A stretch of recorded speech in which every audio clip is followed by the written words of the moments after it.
Hey guys, again, thank you so much for taking the time to listen to our show. And if you love what you see, and I know you do, please rate, review, and subscribe. It would mean so much to us. Yeah, it absolutely means the world to us, helps us get out to the wider audience, really just capture more people that we can help you with this show. Again, if you're getting value, check us out. Thank you again. So grateful to you.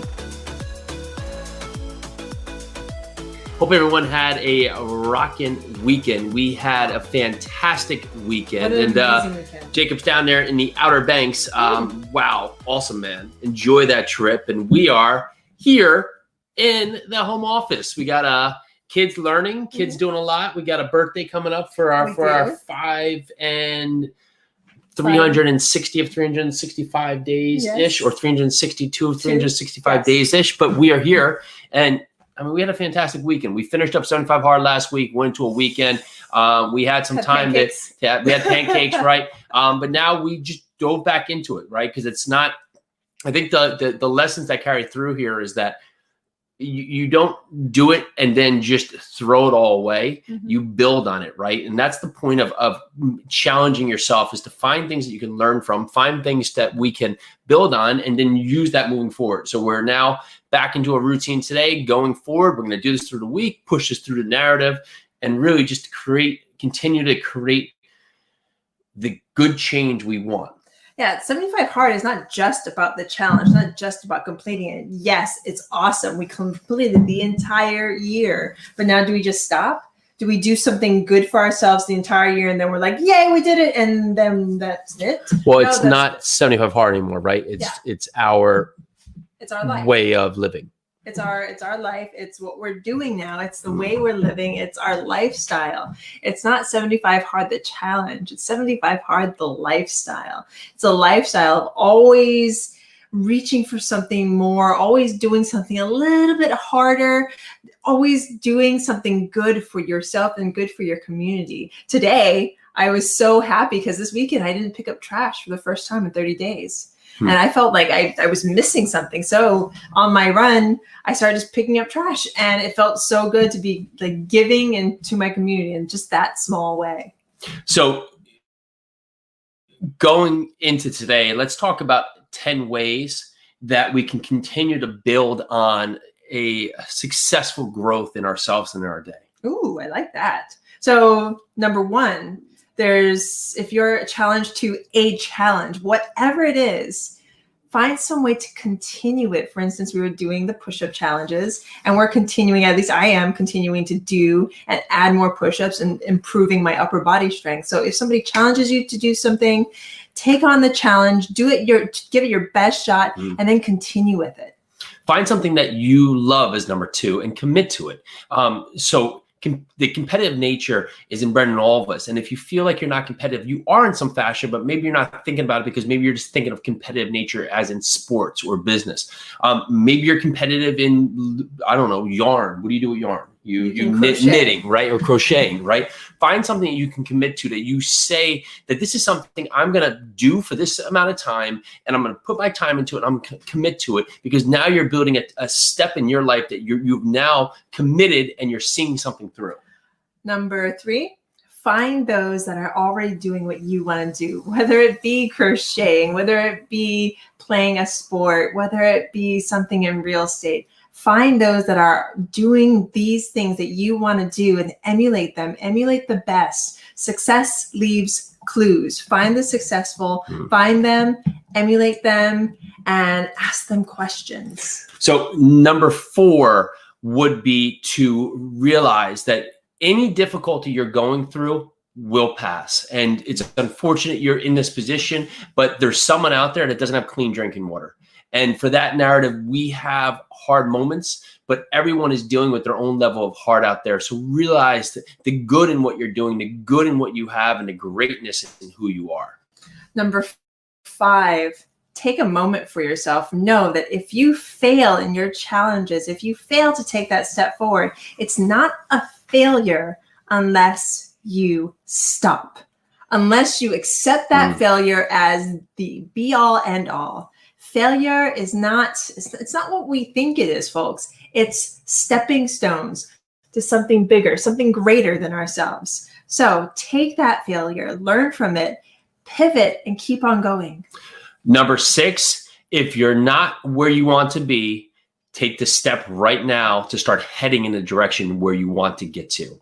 It's never too late to be the person to have the comeback story. We've heard these examples that stand out, Colonel Sanders, other ones that stand out of people fulfilling dreams when the narrative would be that they're too old to do so. But the person who believed they weren't too old to do so was the person that got it done. So know today, if you want to change and you want to be in the position where you're hoping to get to, well, you have to take that first step today. And you're not too old. It's not too late. You're not to the point. Be realistic with where you can get in this life. And if it's something that's achievable, then you can get there. But sitting there waiting to go is not going to get you anywhere closer to where you want to be. Before you take that action, before you take that actionable step, before you jump in head first and get it done, educate yourself. Educate yourself. Make sure you know. 7? That's number 7. Number 7. Okay. Make sure you know what you are getting into first. Make sure you have the steps. Make sure you have the vocabulary. Make sure your body's right. Make sure you are primed to take that step and take that action. So educate yourself. Books, mentors, podcasts, get in it. Like I say, crocheting, learning a different language. For instance, today I'm learning Hawaiian, and I'm listening to this podcast, and this is a girl that I've been meaning to actually call up and ask her if she will mentor me in Hawaiian. But I made sure that I was ready to win, that I was ready to commit by doing 30 days of classes online with Duolingo. I did 32 classes, so I'm ready. I'm primed. I'm going to ask her and see if I can join into her group. Hellringer Events is the premier wedding and event planning company in Central Kentucky and beyond. They offer comprehensive design, planning, and execution packages, deliver delightfully detailed celebrations that will leave your guests talking for years to come. Signature weddings, stylish events, let Hellringer Events design a celebration that is uniquely you. Don't take my word for it. Go over to their Instagram page. Just watch what they have there. It's at Hellringer Events, and Hellringer is HELERINGER events. And you can also find them at www.hellringerevents.com. So the road does not have to be easy. It just has to get done. Yeah. And number 8 would be that remember to smile. Times are going to be tough, but it sets a different perspective in your mind when you smile. Right now, the next time you have a hard workout, in the middle of it, when it really sucks and it's really hard and you're sweating, you're thinking about, do I go on? Just smile. Smile and laugh at it. Just laugh at the world, right? And it's Agmendino has this part. Today, I will laugh at the world. Ha, ha, ha, ha. That's what our kids do every time when they say that, because what that means to them is when the tough times come up, just laugh at it. It's of course it's completely opposite, but set your mind back into this place of happiness and know it can come. So the next time something's hard, laugh right there. And then of course watch everybody else's reactions when you do. So number 9, don't get distracted. You have a goal. Take a deep breath, let go of the distractions, make sure you have the systems in place to get to that goal. That's the best way to keep yourself from being distracted when you have a major goal in mind. I want to learn Hawaiian. I want to teach my children Hawaiian. I want to make sure my culture is perpetuated through the language. How am I going to do that? It's by doing it every day with no distractions. If I set that up, if I set up myself up for my Hawaiian time, be it 5 minutes to 5 hours, I will get it done. I'm not going to let things like the internet, the Facebook, scrolling, whatever, it's all going to still be there. Dive in, get it done, and then you can jump into something else. But if you have a goal, get it and don't let anything distract you. I want to solve a Rubik's Cube, but we have like literally 7 of them in the house that have now disappeared into the night. I know where they all are. I think the dogs have them. Do you really? Mm-hmm. Oh, look at that. Asking you shall receive. There you go. Asking you shall receive. So, of course, last one, and I'm not sure why Instagram's so silly that we keep jumping off here. But number 10, and I mean, where should we bring this full circle here? Number 10, to find your happiness in your day and your life going forward. distractions will come, as Peely said, and that's okay. But if it's a great enough good in your life, you will find your route back there. And if you don't have a plan, well, then it doesn't matter where you go, right? Alice in Wonderland. But if you write down 3 concrete steps that you can take today, not only will you have at least the working form of a plan that can start becoming real, but it will also be those first 3 steps you can take. And once you accomplish this and you win that day, then move to the next day. So right now, make it real by putting it on paper. Put it somewhere you can see. Put it somewhere that's in front of you. Move the narrative forward. And that's the 10 steps that we have for you today. I hope this helps you just in the little bit of ways to continue to move on, to continue to reach, to continue to grab, to continue to hold on, to continue to get those goals that you want and need and hope for and strive for.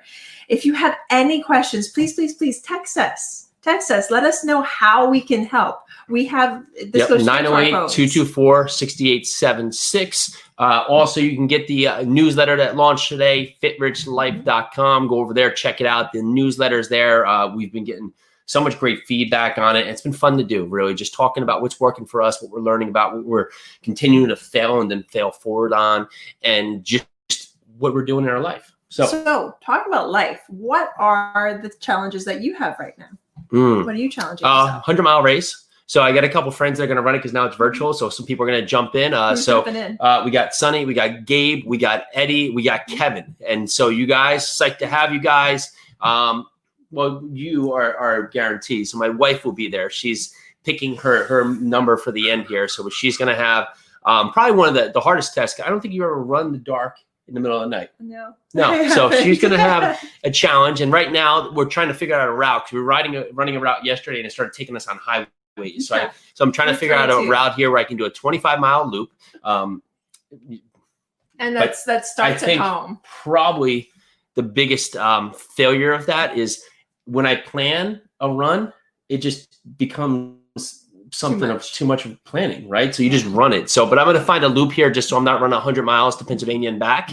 But maybe I do. So c'est la vie. So my challenge is, or someone find me a place that's 100 miles away from central New Jersey, and maybe I'll just run and visit you and in my race there.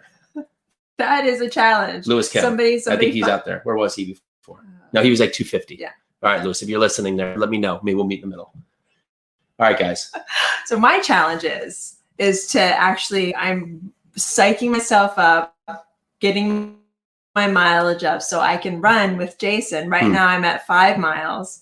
I do 5 miles every morning. Today was actually the first day I did 5 miles straight, no stopping. So we'll see how it goes. So it's kind of, I'm treating it like the push-ups. Just throw on a little bit more every single week and I will get to where I need to be. Well, that's what it is, right? Just a little bit more each day and you will just climb mountains. Yes. All right. Second cup of coffee, weekend recap. We'll see you tomorrow. Stock market's going nuts. Who knows why? If you do, you're smarter than me. See you tomorrow. Aloha. Join us for your second cup of coffee every Monday through Friday at noon. Live every day, bringing us our best content we've done so far. Super excited, super engaging. Bunch of great guests. We're here to answer your questions and we so appreciate you listening. Make sure to check this out. Can't wait to see you.